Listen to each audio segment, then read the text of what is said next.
अब सामान्य रूप से यही लगता है कि भाई मुस्लिम बंधु होंगे जो इसको नहीं होने देना चाहते होंगे, इसलिए पत्थर फेंक रहे हैं। तो हम ये कहना चाहते हैं मुसलमानों से कि आप पत्थर फेंक करके इस तरह की न्यायिक प्रक्रिया को रोक दोगे? पत्थर फेंक करके रोकने का तो कहीं मतलब कोई इतिहास नहीं है कि किसी ने पत्थर फेंके हों और न्यायिक प्रक्रिया रुक गई हो। बताओ कोई उदाहरण है आपकी जानकारी में जहां पर पत्थर फेंक करके लोगों ने न्यायिक प्रक्रिया रोक दी? पुलिस कहां गई है? पत्थर तो 100-200 मीटर दूर से फेंके जा रहे हैं। कोई मिसाइल तो है नहीं कि हजारों किलोमीटर से फेंक दिया हो, रसिया से फेंक दिया हो, कि पाकिस्तान के शोर से फेंक दिया हो, कि खैबर दर्रा से फेंक दिया हो। ऐसी परिस्थिति में 100-200 मीटर दूर खड़े, 50 मीटर दूर खड़े बच्चे या कोई व्यक्ति अगर पत्थर फेंक रहे हैं तो पुलिस उनको दबोच सकती है और दबोच करके उनके ऊपर कठोर कार्रवाई कर सकती है ताकि दूसरे हतोत्साहित हों। लेकिन वो भी ज्यादा नहीं होता है। बता रहे हैं कि पुलिस ही भाग रही है पत्थर से डर करके। संभल में जो टीम गई है वहां पर जांच करने के लिए, उसके ऊपर पत्थर फेंके जा रहे हैं। अब सामान्य रूप से यही लगता है कि भाई मुस्लिम बंधु होंगे जो इसको नहीं होने देना चाहते होंगे, इसलिए पत्थर फेंक रहे हैं। तो हम ये कहना चाहते हैं मुसलमानों से कि आप पत्थर फेंक करके इस तरह की न्यायिक प्रक्रिया को रोक दोगे? पत्थर फेंक करके रोकने का तो कहीं मतलब कोई इतिहास नहीं है कि किसी ने पत्थर फेंके हों और न्यायिक प्रक्रिया रुक गई हो। बताओ कोई उदाहरण है आपकी जानकारी में जहां पर पत्थर फेंक करके लोगों ने न्यायिक प्रक्रिया रोक दी हो? तो आज तक भारत के इतिहास में जाने कितने मौके आए, न्यायालय ने जाने कितने आदेश किए, करोड़ों किए होंगे, कोई भी पत्थर फेंक करके तो नहीं रुका। तो पत्थर फेंकने से एक तो रुकोगा नहीं। दूसरी बात यह है, आपको अगर रोकना है तो कोर्ट में जाकर के कहना चाहिए कि भाई इसको स्टे करो, ये और कारण बताने चाहिए। अगर न्यायाधीश संतुष्ट होगा तो रोक देगा, तुरंत रुक जाएगी। तो एक तो ये बात है। दूसरे, पुलिस कहां गई है? पत्थर तो 100-200 मीटर दूर से फेंके जा रहे हैं। कोई मिसाइल तो है नहीं कि हजारों किलोमीटर से फेंक दिया हो, रसिया से फेंक दिया हो, कि पाकिस्तान के शोर से फेंक दिया हो, कि खैबर दर्रा से फेंक दिया हो। ऐसी परिस्थिति में 100-200 मीटर दूर खड़े, 50 मीटर दूर खड़े बच्चे या कोई व्यक्ति अगर पत्थर फेंक रहे हैं तो पुलिस उनको दबोच सकती है और दबोच करके उनके ऊपर कठोर कार्रवाई कर सकती है ताकि दूसरे हतोत्साहित हों। लेकिन वो भी ज्यादा नहीं होता है। बता रहे हैं कि पुलिस ही भाग रही है पत्थर से डर करके। तो जब पुलिस पत्थर फेंके जाएंगे, पुलिस भागेगी, इसका मतलब ये है कि चाहा जा रहा है राजनीतिक दलों की ओर से कि पहले तो जांच हो, फिर पत्थर फेंके जाएं, फिर उसका विजुअल बने ताकि इस पे कुछ राजनीति हो। तो ये सब राजनीति है। जांच करना भी राजनीति एक तरह से है और पत्थर फेंकना भी राजनीति है। तो इसमें नहीं जाना चाहिए। हाँ, कोई न्याय की प्रक्रिया है, उसमें बाधा आपको डालना है। आप अगर उससे सहमत नहीं है तो आप न्यायालय में जाइए। कल के दिन मथुरा में भी और ज्ञानवापी में भी सर्वे का काम बचा हुआ है, तो यहाँ पे भी माहौल भाई सब जगह माहौल क्यों खराब होगा? पुलिस काहे के लिए है? माहौल कोई खराब नहीं कर सकता, पुलिस पर्याप्त है। जो माहौल सब लोग खराब नहीं करते, 100 में से 1 होता है माहौल खराब करने वाला। और पुलिस जानती रहती है कि कौन गड़बड़ आदमी है। पहले से उनके थाने में नाम रहता है कि ये व्यक्ति गड़बड़ कर सकता है। अगर पुलिस सतर्क हो, पहले से उनको रिटर्न कर ले, कहीं कुछ नहीं। लेकिन जब पुलिस चाहती है कि कुछ हो तभी ये सब होता है, जान लो आप। आपको हम सुनाना चाहेंगे कि पूरे विश्व की पुलिस की एक जगह पे बैठक हुई, तो हर देश की पुलिस ने अपना अपना पराक्रम बताया। उसने कहा मैं तो 5 दिन में अपराधी को पकड़ लेता हूं वारदात होने के बाद। एक ने कहा कि हम 2 दिन में, एक ने कहा हम 1 ही दिन में पकड़ लेते हैं, एक ने कहा हम 5 घंटे में पकड़ लेते हैं। भारत की पुलिस कुछ नहीं बोल रही थी। तो सब देश की पुलिस वालों ने अपना अपना पराक्रम कह दिया। फिर भारत वालों ने कहा आप तो बोल ही नहीं रहे हैं। तो वो बोले कि अगर आप कहते हैं चाहते हैं तो हम भी सच्चाई बता देते हैं। बोले बोलिए। वो बोले कि हमको तो 24 घंटा से पहले पता चल जाता है कि अपराधी कौन है, क्योंकि हमसे संपर्क करके ही अपराध करता है। तो ऐसी परिस्थिति है। तो अगर पुलिस चाहे तो कोई पत्थर वत्थर नहीं फेंक सकता। पुलिस चाहती है कि पत्थर फेंके जाएं, उसके विजुअल बने, थोड़ा सा हम राजनीति करें, इसीलिए होता है। ये राजनीति है। देखिए, इधर कहा जा रहा है बटोगे तो कटोगे।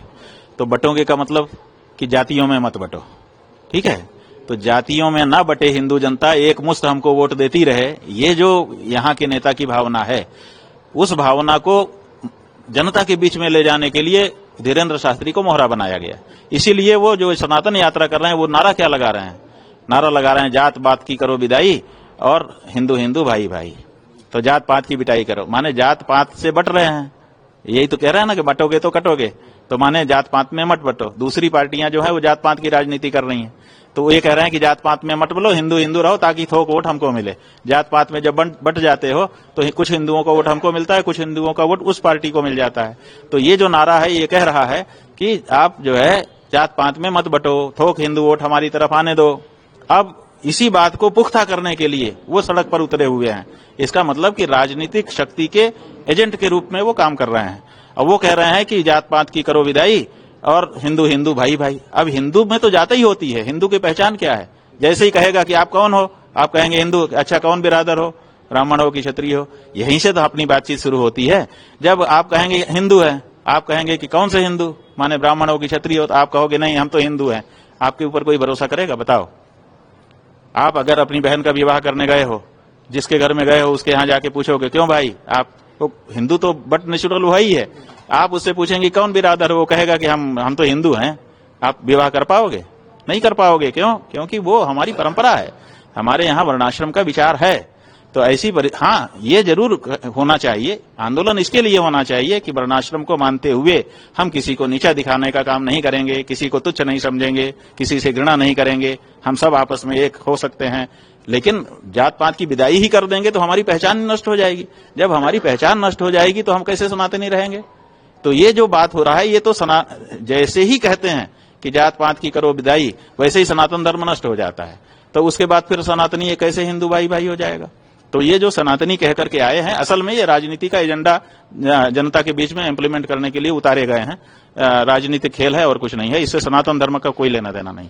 और इसीलिए पुरी के शंकराचार्य जी महाराज ने कहा है कि इसके हाथ का पानी तक नहीं पीऊंगा। देखिए, ये गड़बड़ी वाली बात तो अलग है, उसका तो प्रमाण दे करके ही कहा जा सकता है। अगर प्रमाण होगा तो उस पर विचार करके बाद में चुनाव निरस्त भी हो जाएंगे, वहां के जहां जहां गड़बड़ी बता सकेंगे विपक्षी लोग। और केवल कहने के लिए तो हर समय जो हारता है वो कहता ही है, ये कोई बात नहीं। मूल बात यह है कि जो चुनावी पंडित हैं, जिन्होंने पूरा जीवन इसी बात को समझने में लगाया हुआ है, वो कुछ दिन तक पहले तक कह रहे थे कि महाराष्ट्र में स्थिति जो सरकार है उसकी खराब होगी। लोकसभा का चुनाव हुआ, उसमें परिणाम भी उसी तरह के आ गए। तो ऐसी परिस्थिति में और भी यही धारणा बन गई। उसके बाद चलता ही रहा, ज्यादा से ज्यादा खींचतान के बराबरी पर मुकाबला लेकर आए कि कुछ भी हो सकता है। लेकिन जब परिणाम आया तो आप देख रहे हैं, आज तक के इतिहास में इतनी बड़ी जीत किसी पार्टी या गठबंधन की नहीं हुई जो अब हो गई। तो ये पता क्यों नहीं चला लोगों को? इसलिए नहीं चला क्योंकि यहां पर दैवी शक्ति काम कर रही थी, और दैवी शक्ति जब काम करती है तो मनुष्य उसका आकलन नहीं कर पाता है। हम लोगों को आभास था, इसीलिए आपने देखा होगा कि इतिहास में पहली बार एक शंकराचार्य के रूप में हमने किसी पार्टी के लिए कहा कि उसको जनता को चाहिए कि उसको वोट दे, आशीर्वाद करे। ये क्यों कहा? हम अपनी मर्यादा को भूल रहे थे क्या? नहीं, भूल नहीं रहे थे, लेकिन हम दैवी जो शक्ति है उसका अनुभव कर रहे थे कि ये आशीर्वाद एकनाथ शिंदे को मिल गया। क्योंकि उस व्यक्ति ने धारा से विपरीत जाकर के 78 साल की आजादी के बाद के इतिहास में जो नहीं कोई नेता कर पाया, ऐसा काम उस व्यक्ति ने कर दिया। गौ माता को पशु सूची से हटा करके राज्य माता का दर्जा दिया। उसी समय हम लोगों को लगा था कि ये गौ माता का आशीर्वाद इस व्यक्ति को मिलेगा, और जैसे जैसे चुनाव आता गया हम लोगों को ये बात दृढ़ता से समझ में आने लगी। तभी हम लोगों ने कहा था, और हमको बड़ी प्रसन्नता है कि गौ माता ने अपने बेटे एकनाथ शिंदे को इस तरह का आशीर्वाद दिया।